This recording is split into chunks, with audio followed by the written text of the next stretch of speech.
semblance of defeating a block, some semblance of effort on your part, and all that takes time, which means that you got to have a coverage element of things that he doesn't either have easy access or the ability to scramble out and find an open receiver, and that's challenging. I mean, it is for all levels of defense, and so no, both of those things have to certainly do their part to equal some of that production.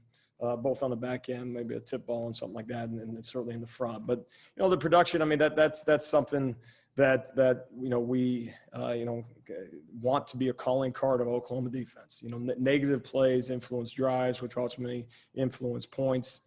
We've had our fair share. There's always meat left on the bone. There's more. In some respects, speaking of the sack situation, the ability to get a guy on the ground as opposed to allowing him to get rid of it just before that knee touches. I mean, those have a tendency to, second and 10 is a whole lot different than second and 15. And so, that's something that it's the number one stat we look at after games, and I'm a secondary guy by trade, but I tell everybody this, first thing I look at is how many sacks did we have, how many TFLs did we have? Because I already know the outcome of the game, so I don't need to look for that. But because that's just it paints a story, or excuse me, tells a story and paints a picture for how we're playing. And so that is something that we take a lot of stock in. Thank you, Alex. Joe Bettner and then Jason Kersey. Hey, Alex, with a week like this where you're going up against, two of the better players in the Big 12 and Tylan Wallace and Chuba Hubbard, assuming Tylan plays, but curious how difficult it is for a defensive coordinator game planning for a team like Oklahoma State that has so many weapons, on offense. Well, and with a quarterback with the ability to beat you with his arm and his legs, I mean, it just adds a number of different layers to everything. It's never as simple as that. Well, if we take this away, we're going to win a football game. Very rarely in college football anymore can you make that claim. I mean, we have talked about in the past about trying to make teams one dimensional. Again, sometimes sounds better than it actually is. And certainly, if you do utter those words, you don't say that because it's a simple fix. Otherwise, it'd be done more often. But it's as challenging as it will be for us this year. A lot of respect for one, how they're coached, their scheme, their ability to use that talent. It's one thing to have it; it's another thing to use it. And that goes back to coaching. And they've been running their scheme, variations of it for a long time. They have a lot of confidence in it, which means they have answers. And then when you have the ability to do it both in the run game and pass game, each, we talk about complementary. There's also complementary football that applies to similar to an offense, the ability to both run and pass. And so, no, it doesn't get a whole lot tougher than this, and they certainly have our respect. Thanks, Alex. Jason Kersey and then Bob Prisbillo. Yeah, Alex, I'm wondering if you could talk about the working relationship between Calvin and Jamar and how well they work together and kind of how they've managed to be so cohesive, I guess, and between two people who had never worked together before. Can you kind of describe that relationship and how that has worked?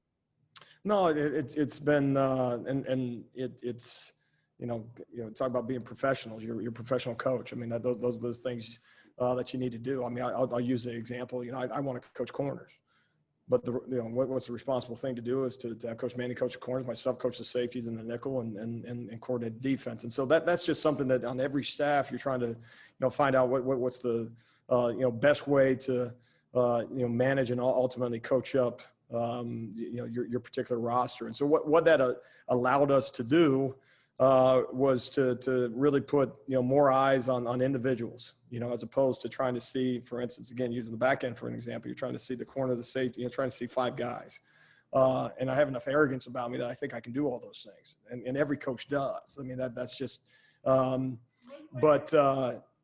that also is you got your eyes are fixed, which means you don't miss things. You don't miss the time that the three technique should have done this, which is an interior defensive lineman, because you were looking at the boundary side defensive end or the field side defensive end when you missed what was going on with the boundary side defensive tackle. And so it goes all ways with that in terms of where you place your eyes. Can you only see one thing? And so that's a major thing especially when you're talking about specifically our interior, a lot of new guys, new faces, and all those things. And so if you can correct something immediately after a play, as opposed to having to wait till you get in the meeting room, that's an advantage. You're not letting reps go by nearly to the clip that sometimes happens when you're trying to see too much. And so that's been, I mean, that's one area that it improves you. And then the same thing, when you're talking to an interior defensive lineman in the meeting room, right, that every minute you talk to him, those are expensive minutes, because that means the defensive end is sitting there, unless he's, an Isaiah Thomas that's got to get every coaching point. There's a young defensive lineman there, or an outside linebacker that's waiting to hear his coaching point. And so that's been critical. But no, it speaks, and that's a long answer. But the biggest thing is you're talking about just two elite coaches that take pride in what they do, who they are, how they coach this game, and thrilled to have them. Thanks, Alex. Chris Billow, and then John Hoover. Alex, I mean, obviously you didn't want to start the season without Ronnie Perkins, but if Ronnie was there, do you think you ever would have found out what you had with Isaiah Thomas? That's an interesting question. I mean, you'd like to think somehow, some way, you always, as a coach said, the cream rises to the top type of thing. And so I believe that to a point. We've been a fan of Isaiah Thomas, for a long time. I mean, what has come with that now is obviously the production.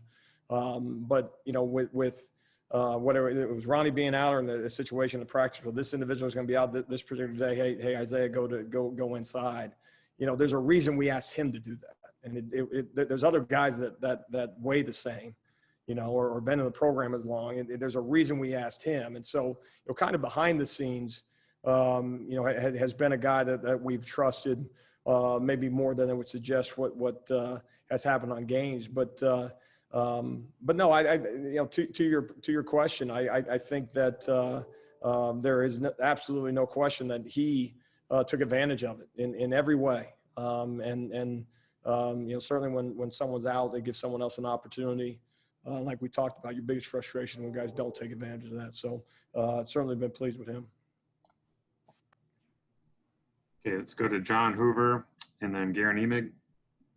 I just got a typewriter in my background. I need a dog behind me is what I just figured out. Bob, that was awesome. So, Alex, when you go into a particular game and you have maybe you feel like you have a decided advantage in a particular matchup, what's the urgency to try to exploit that throughout the week in practice and emphasize that for the guys, and then on game day you hit that as frequently as you can?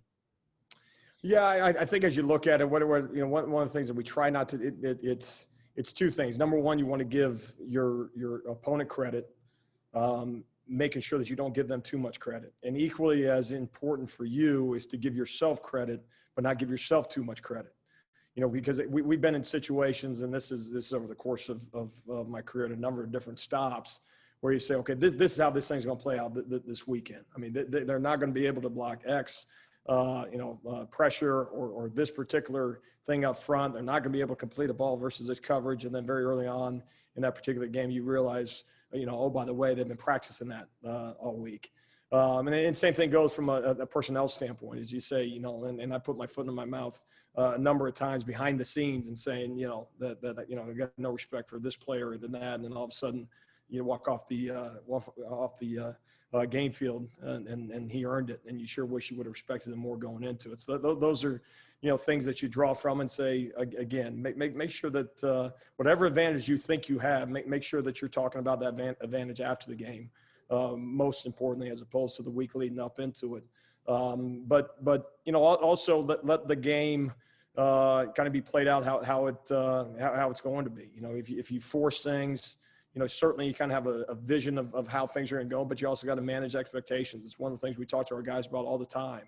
And understand also, what's your investment level in each individual play. If you're trying to get a payout on every single play of a game, it's kind of like playing blackjack. If you think you're going to win every hand now, you're probably going to make some poor decisions, or you may just play the give up game. And so, manage expectations and in understanding that, it's not going to go exactly as planned. Give them the tools and the resources to adjust when those things happen. and make sure that our guys aren't expecting a return on investment every single time you run, that coverage that you think can be or that call that you think can be an advantage that week. Because a lot of times it's the cumulative impact that ultimately gives you that advantage that we're looking for. Thanks, Alex. Sure. Okay, Gary and Emig, and then James Hale.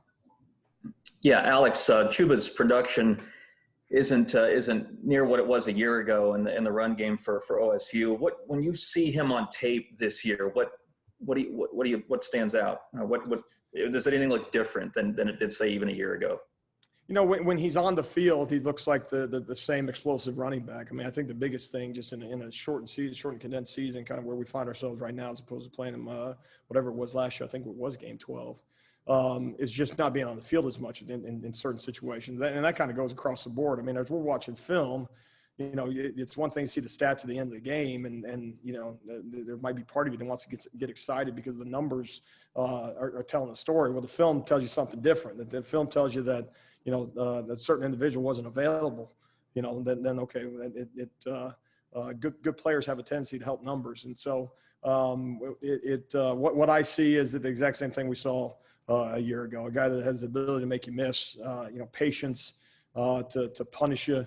And then obviously, we all know about his speed and the ability to hit the home run, and also the willingness to run through tackles. So no, he's always cracked up to be.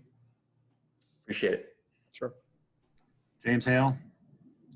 Alex, kind of tag along with Garen's question, but Oklahoma State's offense is not really put the numbers up everybody expected, but man, Sanders is a sub 4.5 guy. Chuba is a 10-300 meter guy. Wallace is the elite receiver in the country. And I know their offensive line's kind of banged up, but offensively, their skill guys are so good. You've got to win the one-on-one battles, don't you, quite a bit on Saturday? Well, and they're going to put you in one-on-one battles, whether you want to be, in one or not. I mean, when you mention all those different positions, the quarterback run game, obviously there's a tailback you got to tackle that same play.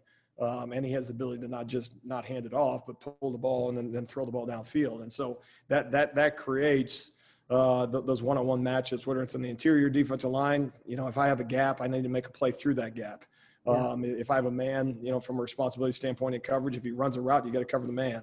And if I don't have a man, then I got to make sure that my eyes are fixated in that backfield to ensure that I have the appropriate leverage as I attack, would-be ball carriers, and ultimately who is carrying the ball. And then it's all hands on deck. Once the ball shows itself, eventually it turns into a ball carrier, whether it's in the pass game, a receiver, running back, quarterback, and all those things. But no, man, it makes it awfully difficult. When you can cross off one of those three factors, receiver, quarterback, running back, certainly, your confidence level goes up.